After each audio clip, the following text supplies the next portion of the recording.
Hazel and Blossom and welcome back to the channel. As you've probably guessed from the title, we are talking about me and how I deal with having dyslexia. So a quick rundown of my history and how I got diagnosed with it. So I got tested a few years back. I think it's the first year of university, and that's mostly down to the fact that it costs from £250 to get diagnosed. I'm not too sure if that varies, but from quickly looking, it's about it. And at university, my university would offer to pay for the test after you put down a small deposit. So I basically had to wait my whole life to get diagnosed with it. I've been one of the lucky few that got support from primary school.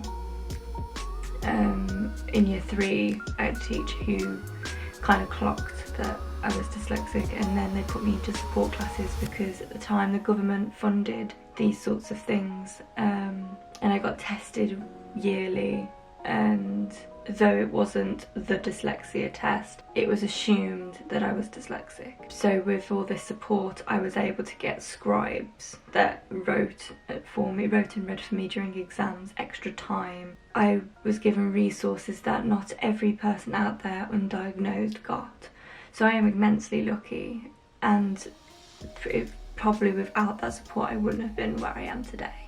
These support classes involved things like sitting in a group and learning syllable sounds and the difference between there, and there. I before E, except after C, those kinds of English rules that I was never going to get. But that's just a quick rundown.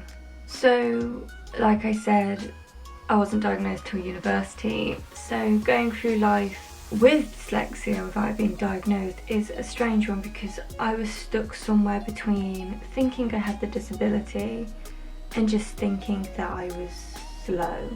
And I hate the word slow, but it's the only way I can actually explain it. I couldn't read, so I found no comfort and enjoyment in reading until I was in secondary school, and everything felt too hard, too much of a strain.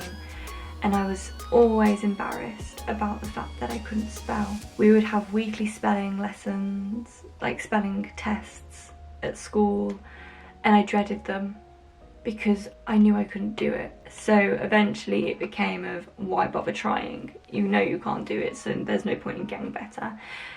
I gave up for a while until there's this one day I remember sitting with my nan and granddad, and they went through my spellings with me, and we really practiced them. And then I went to school and did the spelling test, and I knew I spelt them all right. I was so excited, and I got one back that was wrong. Now, that was actually a fault on my grandparents' side, because they were spelling the word wrong that they were teaching me, which was amusing now thinking about it. But what I actually remember about that spelling test was a friend. He was the one who marked my spelling test, and he went on to go into a private school. He was like the brains of this class. And I remember him looking, he could see how many times I tried to spell this word. It was literally like 5 different spellings crossed out and then this one. And he told me to just go with my gut that day, and I don't know why, but it stuck with me, and I kind of just spell it. It didn't get rid of the embarrassment, but I realised that just not being able to spell doesn't mean that I'm stupid, and it doesn't mean that I can't do the things I want to do. It just means that people are going to have to ask me what it means.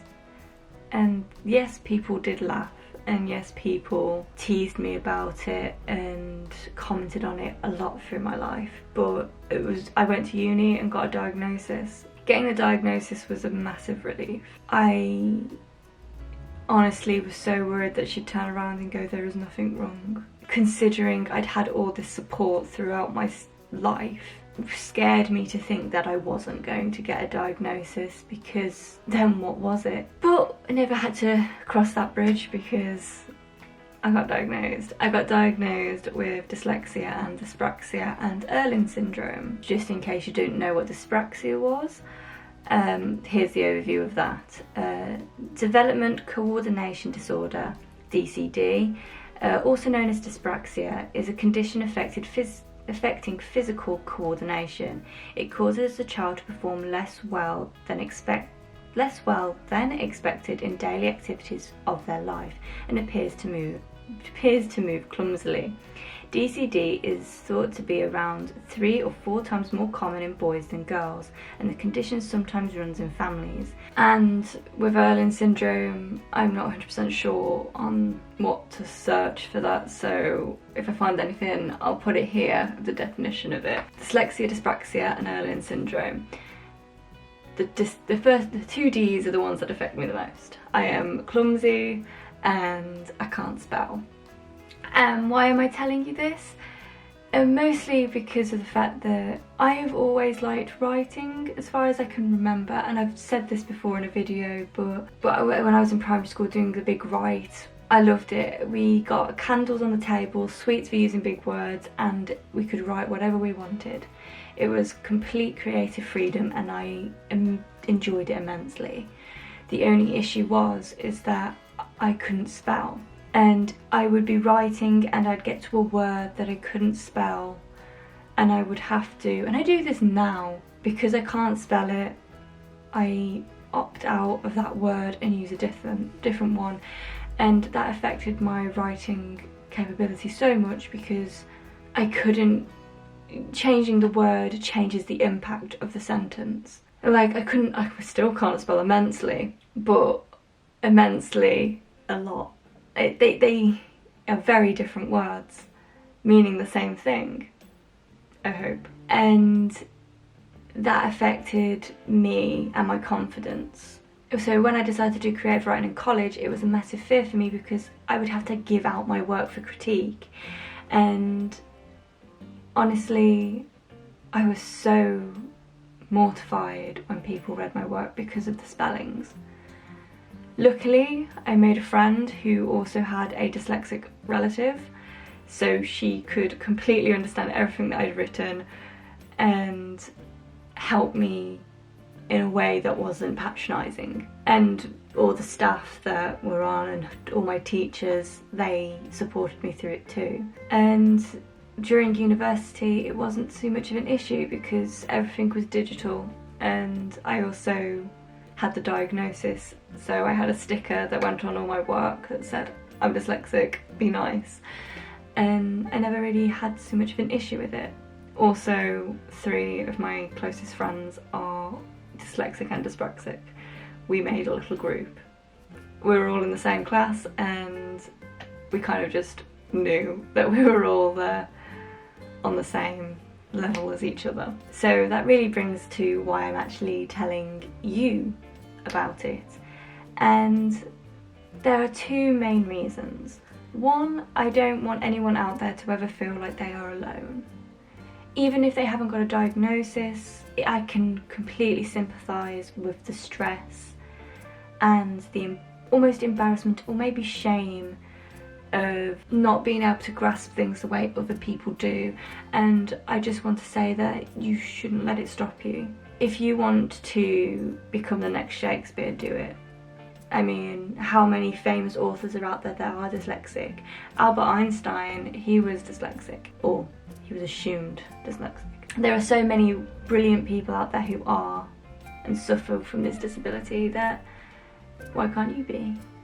And to be fair, having struggled with it all my life, I think it was one of the main reasons I pushed to go to university, because I wanted to be able to say I did it with this disability as well. And I graduated with a first class, and I know I have to put that to the support I got as well, but I am immensely proud of what I've done. I said immensely quite a lot in this video. And the second point is, when it comes to sharing my work with people, this anxiety and doubt is still there when I give my work out to people to read, because I don't want to have misspelled things, and my grammar is shocking, and giving it to complete strangers to critique stresses me out, and there is no sticker to put over this anymore. It is what it is, and I don't want to use it as an excuse for why I can't spell, but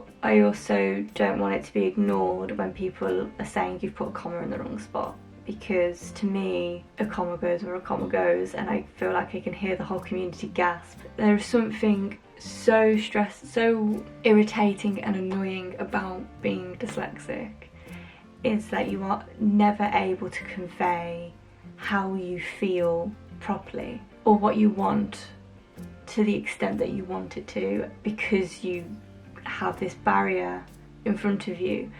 Speaking, writing and reading, the three main things you need to live in an English speaking world, is to be able to do those three things, and those three things are the things that I can't do very well. So it became an issue, and still does, because I can't string the sentence together properly in the way that I want it to come out, and then it starts to become and sound dumb, because I am shortening words, I'm not using the vocabulary I'd want to, because either I can't think or write that fast, or I can't spell it, or I doubt that actually I do know the real meaning for the word.